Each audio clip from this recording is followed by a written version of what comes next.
Hey everybody, I hope you're having an awesome day. It's Laura from laurapfeiffer.com.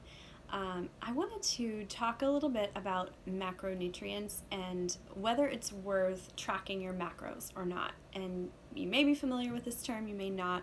It's been pretty popular the last 10 years or so, where people use MyFitnessPal and enter all of your food, which is great. It's helpful to kind of get an idea of where you're at calorie wise, how balanced are your meals, are you getting the nutrients that you should be getting. But then from there, you can take it up a notch and use that little button that says nutrition, and it will give you a pie chart to see the breakdown of your macronutrients. What are macronutrients? Macronutrients are protein, fat, and carbohydrates. The three categories that pretty much any food will break down and fit into. And the theory behind tracking your macros is you can see how balanced your day is in terms of these three. Are you getting 80% carbohydrates and only 10% protein? Are you getting 70% fat and only, 20% carb?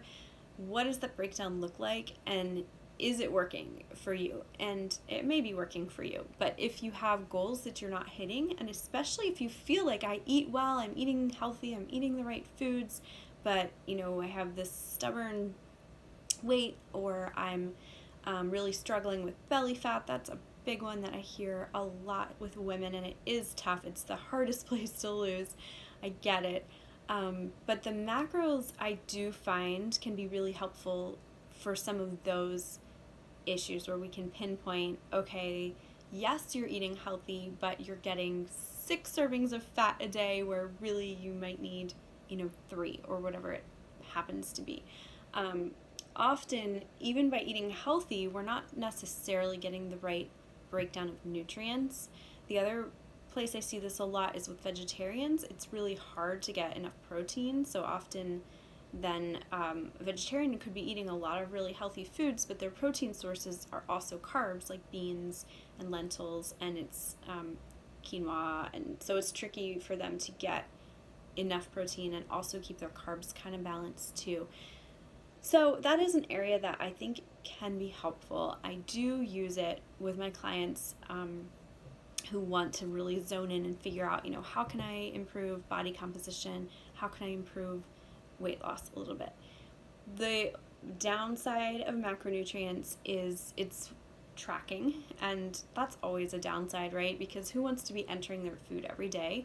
So I don't think it's ever something you have to do every day or consistently. I just use it to get a sense of where are we at and where do we need to go, what do we need to tweak, because you don't want to get stuck on it and feel kind of obsessed by hitting certain numbers. It's not about that. It's really consistency over time is going to give you the results that you want. So that's a downside.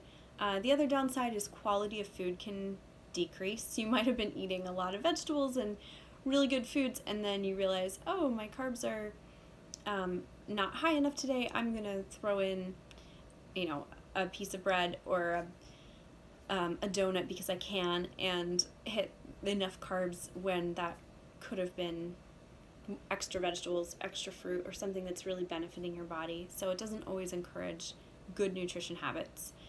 But there's pros and cons. So if macronutrients are something you're curious about and you want to chat about, that's something I've been working a lot more with lately, and I do find it kind of fun. I track mine sometimes as well just to see where I'm at. And I love helping women figure out how to meet your goals. Sometimes that's a tool that we can use.